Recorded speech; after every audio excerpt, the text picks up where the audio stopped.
2 Desember 2022, SMP Nasional Denpasar genap berusia 48 tahun. Hampir setengah abad SMP swasta yang didirikan Dwi Tunggal, IGN Gorda dan Ketut Sambrek ini berkontribusi melahirkan sumber daya manusia unggul untuk pembangunan bangsa.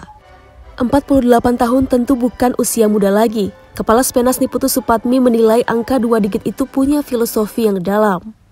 Lebih lanjut, Supatmi meminta keluarga besar Spenas mengimplementasikan arti angka 48 itu agar bergandengan tangan tak terputus menjaga dan memajukan sekolah sehingga bisa eksis dan dipercaya masyarakat.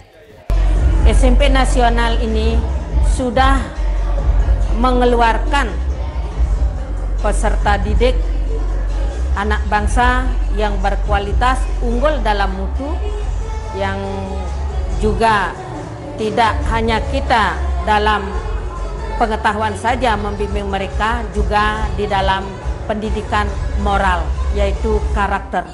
Ini yang sangat utama, karena ke depannya kita harus memang bersaing secara sehat, secara kuat untuk tetap SMP Nasional ini eksis jaya sepanjang masa. Selain kita akan bersaing di dunia pendidikan, kita juga harus bersaing dalam mutu, meningkatkan kualitas pendidikan secara pengetahuan maupun secara bakat minat peserta didik kita. Dalam usia yang ke-48 ini, 4 itu ingat kalau sudah kakinya seperti meja atau kursi dengan 4 kaki sudah menunjang, itu kita harus kuat.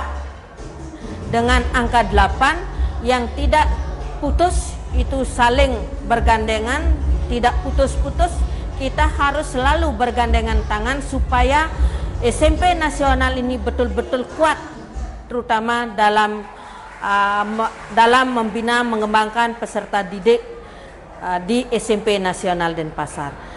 Pengawas Spenas DRA Ninyoman Kartiniasih mengapresiasi progres sekolah yang satu badan hukum dengan SMK Teknologi Nasional dan Universitas Pendidikan Nasional ini yang prestasinya mulai menasional sesuai namanya.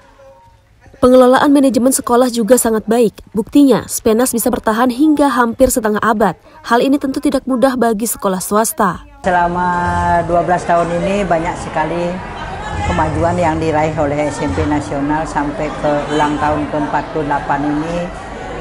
Juara-juara dulu pada saat saya pertama di sini paling meraih juara di tingkat Kota Denpasar, kemudian lanjut ke tingkat sudah sampai ke provinsi, sekarang sudah ada di tingkat nasional. Nah, kemudian prestasi yang juga banyak didapat oleh SMP Nasional ini adalah di bidang non-akademik, di bidang olahraga juga banyak diraih di prestasi di tingkat provinsi dan Kota Denpasar. Sementara itu, Bendahara Perdiknas Ketut Gede Sri Divya Tufoli Amarajaya menyampaikan, persaingan yang ketat antara sekolah swasta dengan sekolah negeri harus menjadi atensi bersama sehingga hal itu tidak menurunkan semangat dan kinerja. Ia menegaskan agar penguatan internal harus dibentuk. Kerja cerdas menjadi kunci dalam menciptakan kualitas pembelajaran yang bermutu dengan menyeimbangkan penguasaan pengetahuan dan pembentukan karakter siswa. Menurutnya, dengan penguatan internal dan kerja cerdas bisa meningkatkan daya saing sekolah. Ia pun mengajak seluruh guru dan pegawai optimis dalam mewujudkan hal itu dan berbenah dalam persiapan penerimaan peserta didik baru tahun 2023-2024.